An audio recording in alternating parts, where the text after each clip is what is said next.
Welcome to Cartoonist Kayfabe. My name is Ed Piscor. I'm Jim Rugg. And I'm Brian Moss. And we're going to be looking at Brian Moss's miscellaneous art collection. But first, these videos are brought to you by the comic books that we make on the stand right now. Jimmy has Hulk Grand Design Monster and Madness in 2-issue format, but you know it's getting that Marvel Treasury Edition collection in early 2023. Street Angel Deadliest Girl Alive trade paperback is back in stores. The reprint is out there. You have no excuse not to have this book on your bookshelf.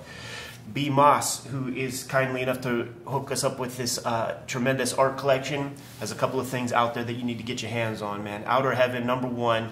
You search for it on Etsy. Hit up Brian Moss on Instagram, Strange Things Moss. You're going to be able to get this comic.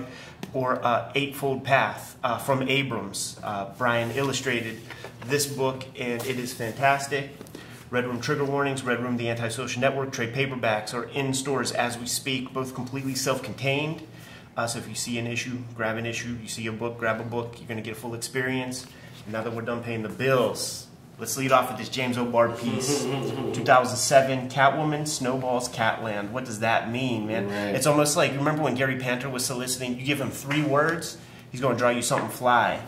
And off the bat, this is as rigorous as any James O'Barr piece I've ever seen, man. A lot of penmanship, brush thrown in there, super cool hatching, tight. It never gets away from him. This a little bit of background about this piece. Yeah. He used to sell on eBay and his website, so it was like, you know, linked together. And he would do commissions through there, or just do pinups or drawings or sketches and sell them directly. I don't know if that exists anymore, but I think at the time this was extremely affordable. We're talking like around $100 maybe. So there's stuff that was out there, but you know, it might be hard to pick up this stuff nowadays. Very informative to look at. I'm seeing him put the bootlaces in there with white media, cutting in cat whiskers with white, kind of softening the edges of the forms of these thighs and legs, knees, whatever, with the white. Deciding to slow down, you know, don't push the shadow, hatching out too far, tighten that up a bit to the character. It is what you want in a James O'Barr, because when I think of The Crow, whenever we went through The Crow, he is using like every black and white tool you can think of to use, and a lot of that's on display here. Like when you get into her leather pants and stuff, you see like the big heavy brush strokes compared to like the finer hatching or pen marks on her flesh. And if you're going to get a James O'Barr, like that's what I would want, is having that full range of what he's drawing with, all his textures, all his values. And Ed, you talk about softening this stuff up. I love when the line drops out, and now it's just the cross hatching that's going to define the back of that knee. Those big expressive eyes, like I corresponded with him a little bit after we did like The Crow or that, like, what was the Junkie Wile E. Coyote joint? Oh, yeah. I'll never think of the title. And we mentioned manga as influence, and he was like, when Masamune Shirow came to America, those Eclipse books, revelation. So we were spot on with that. And this is like his version of, you know, he's not going to go full, you know, Sailor Moon with the eyeballs, but very big, expressive James O'Barr eyes. And then we got like Meditations or some shit. Yeah, he talks about like being inspired by, you know, the Darwin Cook Catwoman series.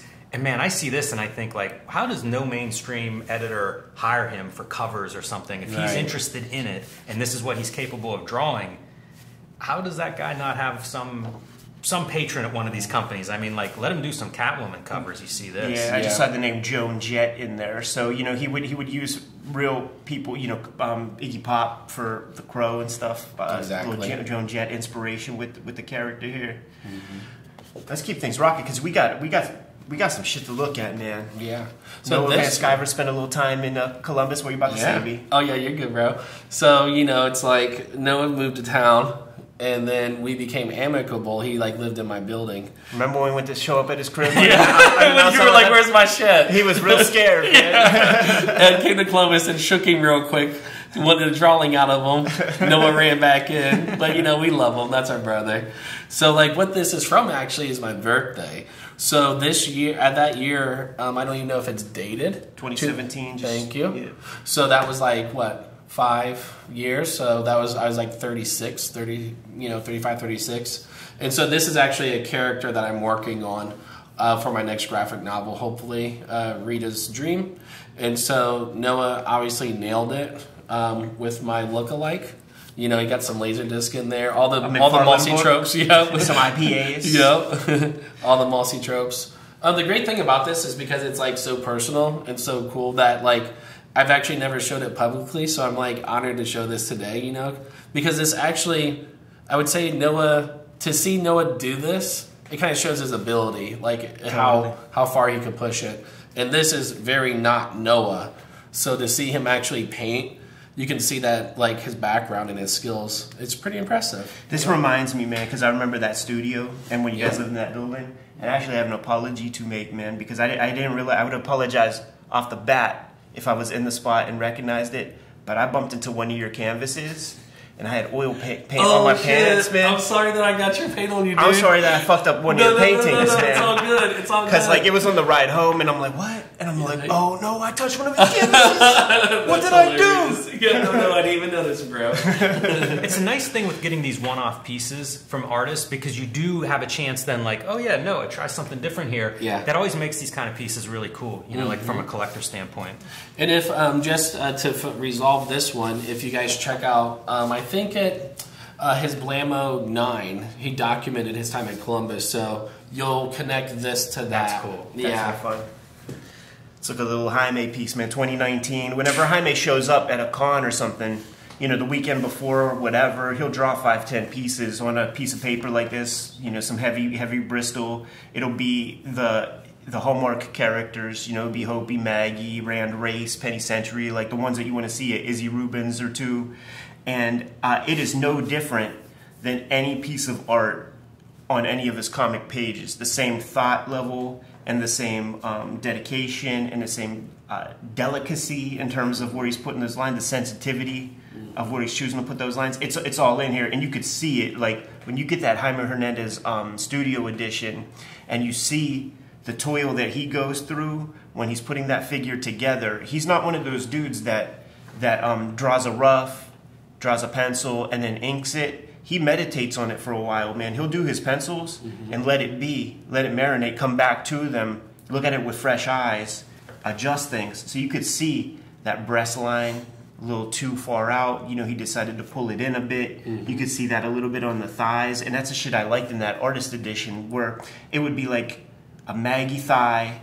It would be the final ink line, maybe 2 other whited out joints where he just didn't like how skinny or big it was, and then maybe a little bit of pencil ones in there. And it's a pen nib. You know, he's not drawing this with a marker or a ballpoint pen. Like, this is drawn with those real tools that he's drawing his comics with, and you get that little bits of, like, subtle line variation that probably on screen look just like, you know, solid lines, but you look at it here and you can see that variation. And where I really see it is in his signature. It's almost like calligraphy. The signature part done with that line. Such...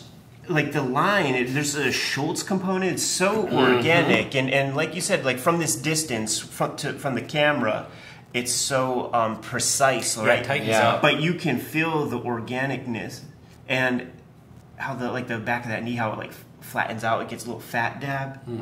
Yeah, it's really rich stuff. The what you guys would probably like to know is like the idea of like collecting this kind of stuff is actually pretty easy to do. Typically, artists will have pieces like this available for sale, and I'll be transparent. Something like this was like only like $100, but to have something like this in your collection that's simple, you know what I mean? It actually is very effective as a collector, and plus you're supporting the artist because, like, you know, his pieces sell for a lot. Oh yeah. So like you can actually like have a part of that. That's pretty generous of the artist. It honestly. absolutely is. It's unbelievable that because he doesn't have to. He doesn't have to, and he does. You know, he'll do. It's like his thing is like, you know, it'll be cool to come back home with like $1,000, like $1,000 extra bucks, and he'll do like 10 of these and put them out on the SPX whenever he's doing his 1 hour signing at the Fantagraphics table. Fucking people come lunging, scooping these up, you know, ASAP. You see the greatness of his black and white also. You know, just the solid black is enough to give that drawing that extra oomph. And also little things like this, like that one little sock thing, just adding that little piece of humanity in there. I've become a big fan of these single illustrations as well. You know, Brian, you talk about it as a collector. I used to only want pages. You know, like I just want a comic book page. I want lettering on it, you know, all that stuff. And I started to see people who would collect this stuff, because a lot of cartoonists will supplement their income with illustration jobs, and then you can find those at shows when you see them sometimes where it's like a bunch of one-off drawings. Right. And they actually look great. You know, like you frame that and put it on a wall, it's actually this beautiful image. Probably makes more sense to your average person who's visiting your place. Totally. But I've become a big fan of that kind of like single illustration. And they're instructive for composition. Exactly. You know, that's what you get when you flip through his books of these characters, where it's like every single page looks beautiful, and it's just these like single isolated figures. Let's show the Al Columbia real Yeah. quick, man. This is great stuff. This is probably the first Al Columbia original I've ever seen. You have to touch it. Yeah, go for it. It's funny because he's notoriously known for like destroying his work, right? You know, that could be rumored, but we've heard it. We've Little seen kayfabe, that. we call that in these Yeah. parts. Exactly. Hey, you can see it in Tim and Francie. You know, Yeah. there are torn pages that are like Eric pieced saved back it. together. Yeah. And so with this, you kind of think like the reason I started getting into Al is because it's one of those things where his work, with him getting work really young and being under Bill Sienkiewicz, that's just like an 18-year-old, like, come on, B. Like, that's insane, right? And then just to go off and do your own thing. And we were talking about it earlier, but it's like he's applying those same techniques that he's learned and developed over time, but now it's just like not scrambled. It's like more organic, and just the nuance and the patience of doing something like this is kind of nuts. You know what I mean? Yeah, he's really figuring out his kind of like Fleischer Brothers fuzzy background there. Mm-hmm. Can we get the print version Yeah. of this? It reminds me of like this. Oh, here it this is. is his Here it mature is. period. You know, like I think of like Biological Show and stuff where it's more line art in a weird way, more like indie or alternative comic book style. And then he starts bringing in the charcoals and the washes and the Fleischer Brothers influences. And I think like that's where he becomes himself. Like he's no longer in the shadow of Sienkiewicz or anybody else. It's just him like really doing something that nobody else in comics is. And I remember when this stuff started coming out, like there was a Blab story, the trumpets they play. It was like one of the best of stories the year it came out. And it was this style. And all of us on like message boards are like, how is this? How does he do this? And it was, our dismissal was, it's a lot of Photoshop. Right. You know, like anything we could tell ourselves is to like some gimmick as to how he can It's get to like- this point. And then you would see like some of the originals would surface, and it's like it's all on the paper. Yeah. And it blows my mind. Like I can't even tell you the list of materials that's on that page. Exactly. Yeah. And being like a student and my discipline is material, it's kind of nuts the choices he makes. And you guys won't be able to see them on camera, but we'll point them out and everything like that. Yeah. Like the one piece you pointed out, Brian. First off, it's inverted, so you know, point out the obvious. But there's pencil line on top of the texture of this dirt road. You see this jagged pencil line. They blow out the levels a little bit. I mean, that's very clear on the piece, and that pencil line now becomes, you know, a tire tread. Yeah. And that's intentional. Like, he understands how every step of the way, and I'm not romanticizing it, but it's like that's a level of confidence and understanding that is beyond, you know, any traditional hack in comics, you know. And now there is Photoshop happening because we have some Little cleanup. Yeah, cleanup work that's being done on the edges. He also, I think of this stuff, and I think way ahead of his time. Because now we're able to like reproduce almost anything. So like I can draw on ballpoint pen and I can print that and it looks right. You can draw on colored pencils, kids, you know, crayons, anything you want to use you can now do. That was pretty new in like the late 90s and early 2000s when he really starts bringing this style. Like he had figured out, hey, I can reproduce this stuff. Watch what I can do with these non-traditional materials or non-traditional approach. Now that's the norm. Right. Man, this stuff, revolutionary when he starts working in this direction. You start to really, when you zero in, like, you start to see, like, the fidelity of this piece is so tight. Like, there's maybe an intentional fuzz. You see these very sharp whites here. That gets fudged out. Some pen line here that is not present whatsoever on the wood of the bed of that truck. Yeah, if you look at, and so the way you'll know a Columbia piece is actually because it works on the same format every time. And then if you flip it over, Ed, you'll see he writes his signature extremely small. Because I'm a curator, so those are the kind of things we look for that are consistent with like pieces when you're buying.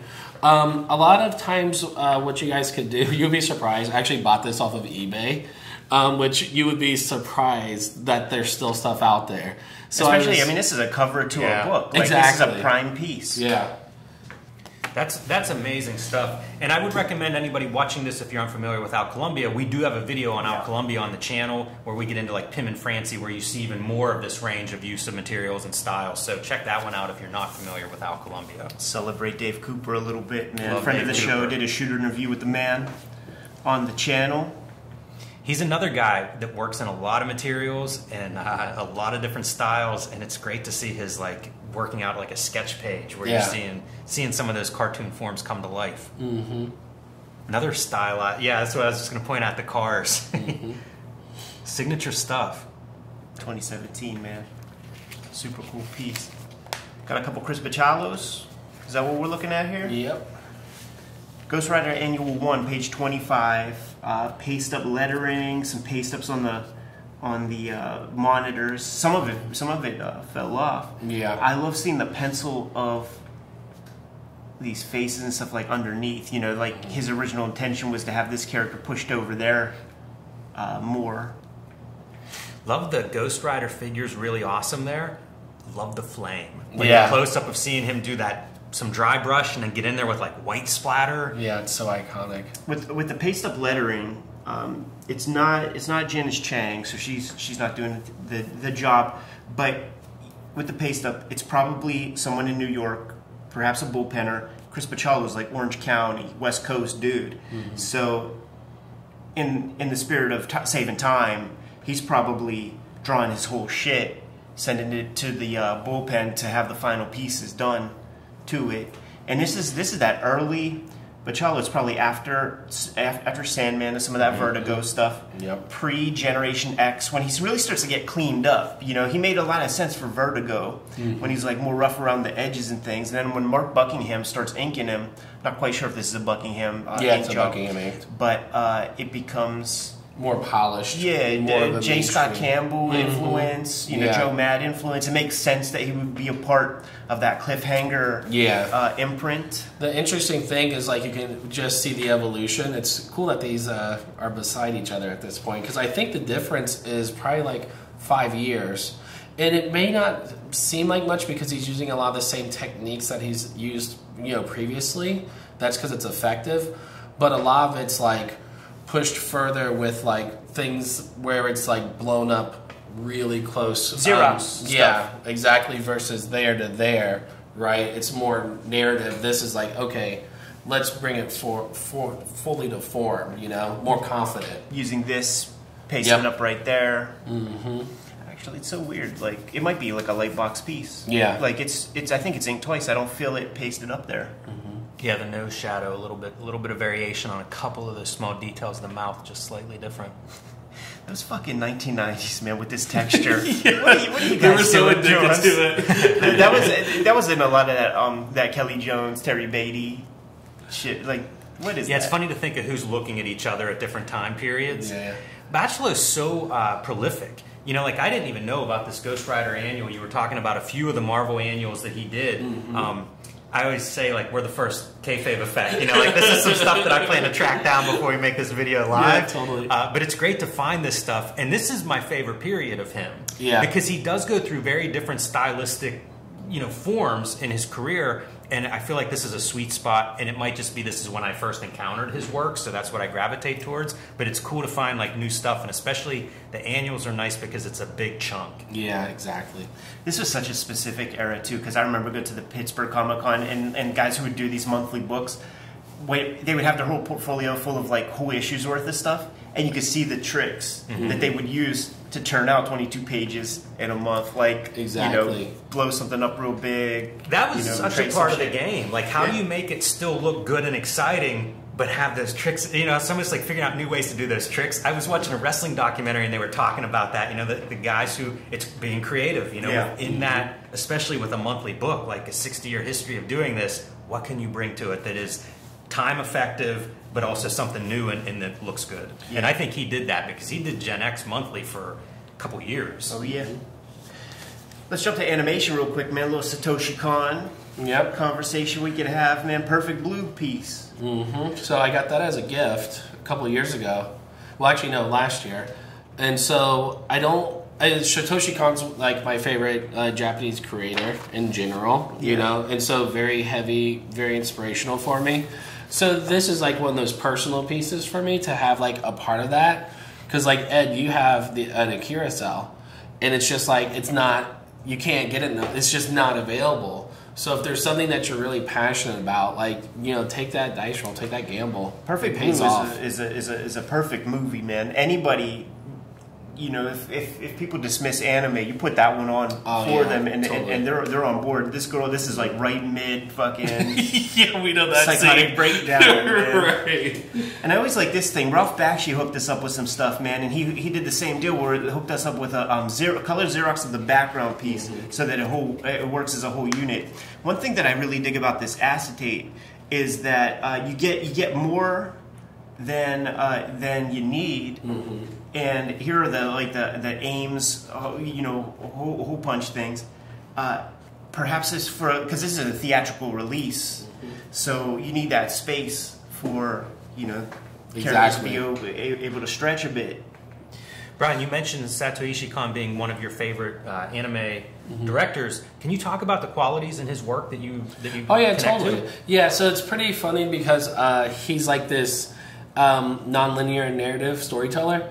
And so the idea is what he's known for is like his editing, right? So when you watch that, it's jarring sometimes, but the narrative stays consistent. That it's almost something that you can do in comics, or it's almost how I like read comics. So what I do, a lot of times I'll just spread out tons of comics, you know, and then I'll just go through them and point out things or like things about it, or like, you know, indulge it. And Satoshi Kon has the ability to do that visually, right? So that allows you to like really watch any of his films, and you can like turn off the sound. And just visually, it's going to be interesting just because of the way he edits, you know? And I think that's a nice way to, as a writer, to think about storytelling, right? Because it's challenging you and it's forcing you to consider, like, your approach, changing the aesthetic, or, like, making a decision to make it, you know, whatever case you want to be if you want to tell it linearly. But just the idea of him wanting to slice it up and remix it, you know, I think you guys could get a lot of inspiration and creativity out of this guy. Such a visual storyteller, too. Like, the visuals are so rich in the movies that I've seen of his. All right, where should we go? The British invasion. Let's do it. You know what, man? We'll end with some color. Okay. We got that Dr. Fate, like is this Brendan McCarthy solo? Yep, he did everything. Go ahead and actually open that up, Ed, because he's using a lot of not ballpoint pen, but like just like a Sharpie, it seems like. And so I'm curious if you guys can point out what he used on it, actually. It's such a curveball since he's a British creator. Like, they may have some pens and tools over there that we don't have. Yeah, you can definitely see marker, you know, in some of like the thicker black areas. Look like it's filled in with markers. It doesn't even feel like Bristol. It feels like a bond paper. Yeah. I feel like I drew on some of this stuff when I was in Denmark and just pulling out like their printer paper or whatever I could get. Right. Their version of cheap paper. A little bit better than our version. So what you'll notice is, like, when you look at Brendan McCarthy's work, it appears very dense. So the important things that take away from this is kind of like how he treats the line, right? He's not really, it seems like he doesn't really care, but it's intentional, right? He's comfortable with it being really loose. And so it's one of those things where, like, getting access to, like, the black and white page just takes out all that noise a lot of times that he likes to add to his art. Yeah. And you can really get into, like, and appreciate, like, his technical ability, you know? Because sometimes I would say the color takes away from his actual talent, you know? So this is a good example. And this is a period, too, where the color is very, very dominant. Exactly. Yeah. I like that, what you say about his line work, because in some ways it has that dumb line quality, even though there's probably a little more range in this line work. But it doesn't feel like that sexy kind of like feather, Exactly. thin, thick, thin. And when you get into like some of the looking closely at the line, it's almost sketchy, and I think that's something I often find appealing. And I don't know if that's because like if you're someone who draws, I think there's a certain way to connect to that, but it does make his line work unique. We're looking at, like I said, this bond paper, and it's some kind of a fine liner, felt tip, something. At the end of each of these lines, there's a bleed from just the tip of that marker like touching the paper. Another thing I'm surprised in is there's not much whiteout in this compared to a lot of the art that we look at in general. And he's using it very traditionally, just as taking out mistakes, which is kind of funny because you would think if there's anyone to experiment, it would be him with that kind of stuff or to push it. But it's very conservative in the sense of what I've known for. Just so much direction. Oh, yeah. Thanks to these kind of webs and sinews. Yeah, it really carries through this whole page. Like even the lower tier has that quality.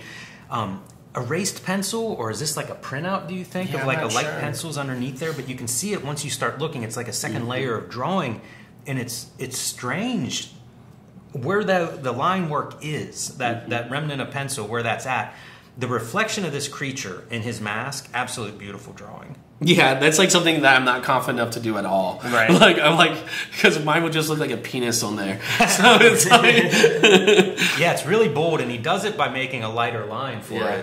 it. There are ways to do it. It's so cool how like the vacuum that is coming from this hole is really sold by these bolder lines. Yeah. And the way that they're going, I can't think of other situations where you would see them be so chaotic in there, and it makes so much sense. Like there's wind and sucking from many different angles. Usually it would all be at some center point, and you just use some kind of French curve or something. and I think this page is actually like pretty. To me, I find it to be very important because a lot of times when I would look at McCarthy's work, it's like it would seem kind of like not burnout, but like that he's not. It's just like clockwork for him, but. Was flabbergasted just by like, oh no, it's very intentional. He's very confident. So there's a lot in this that I picked up along the way. Yeah, we interviewed him, and he said basically that he wasn't willing to starve anymore. He did that super rigorous freak wave, that the early Right. works, the stuff that was collected in Eclipse and things, and was living in poverty doing that, like busting his ass and presenting that to the world. And he's like, you know what? I'm older now. Like, I'm not going to do that. I'm going to, do my best with the time that I have available and the money that I'm being paid. And this, this is what you get. So he is very conscious of all of that stuff. When you said intentional, I thought you were going to say intense. Because this page feels so intense to me, the line work on here. And it's pretty cool to see how it comes like from chaos into like order. As the page progresses. There's an arc just to this page. Think about what other artists would do though, real quick. And like this would be black, that would be black. All those little lines would have drop shadows behind them along the wall. Like they would just like make it so theatrical that this is just like a nice, solid, get it done kind of page. I love how tight it is around like that. Yeah, almost no margins. weird, Like actually. you're going to fill up your space, and it speaks to whenever I think young artists want rules for how to make comic pages and stuff. And just from showing this like random collection in this video, you can see how there just aren't a set of rules for this. If you're at home and want to make comics, like make them. Like you really don't have a set of rules behind this stuff. All right, man, let's close out with the Shaky Kane piece, man. I guess he was selling a bunch of stuff very recently. Yeah. And this is probably your most recent acquisition of all the stuff that we got here. Judge Planet 2, page 6 of 1, because it's Shaky Kane. Lettering on the acetate.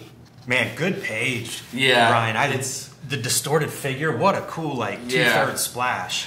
It's wild because once again, with somebody with Shaky, you like think like, oh yeah, haphazard, like whatever, messy, just like, oh, probably like draws like me, like I'll step on my page, I don't care. Like, but it's like, no, this is so controlled and so tight but so free. So it's like, it's very inspiring in a lot of weird ways. The background is pasted up. This imagery, and maybe some of that is inverted, on the printer. Yeah, that's what it looks or like. Xerox machine. I think he draws a lot like kind of separate pieces, and then does play with the Xeric machine to like kind of assemble these figures or to enlarge or reduce. I love that you get to see his color, because that is, I like Shaky Kane a lot, and seeing like this approach to color to me is a revelation. Is this like tempera paint? Yeah, gouache. It looks like gouache. Has a chalky feel to it. Yeah. It's so funny that this is paste up lettering. I don't know that they make registration dots anymore. It would come on a roll of like a Scotch tape, and you would have your bullseye marks, your crosshair. So he literally has to just put X's, and when this goes to the printer, when you're scanning it, you want those X's to line up, and that lets you know exactly where the top layer should hit on the composition for the final print job. This piece of tape says 100%, and I was wondering when we saw this if this is actually the printed size, and it feels like it might be. Yeah, like it's pretty close. Again, manipulating these pieces separate and then assembling like a final page. Exactly. It is cool. I saw some of these listed on Facebook, I think is where he sold a bunch of these, and I'm so happy to actually see one in person. Yeah, totally. Kirby hand. Kirby is DNA in Shaky Kane. Totally. You can't escape it. What a collection, man. Brian Moss, thank you so much. A lot of inspiration right here. Totally. My pleasure, guys. Stuff on by. Unbelievable. This is a Cartoonist Kayfabe test. If you're watching this video at home and don't feel like getting back to the drawing board, you're not a drawer. Yeah, well said, man. Let's get out of here, though, and get back to the drawing board ourselves. Kayfabers, like, follow, subscribe to the YouTube channel. Hit the bell. We'll notify you when new vids are available. Jimmy, tell the people.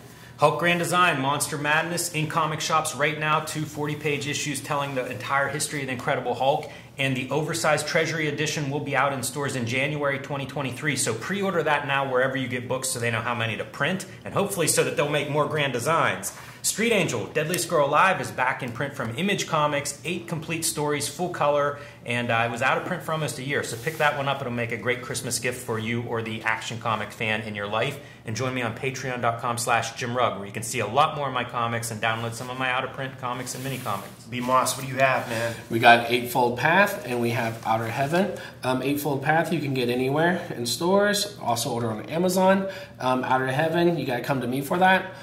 Hit me up on Instagram at Strange Things Moss, or hit me up on Patreon at Strange Things Moss, and I'll get you a copy.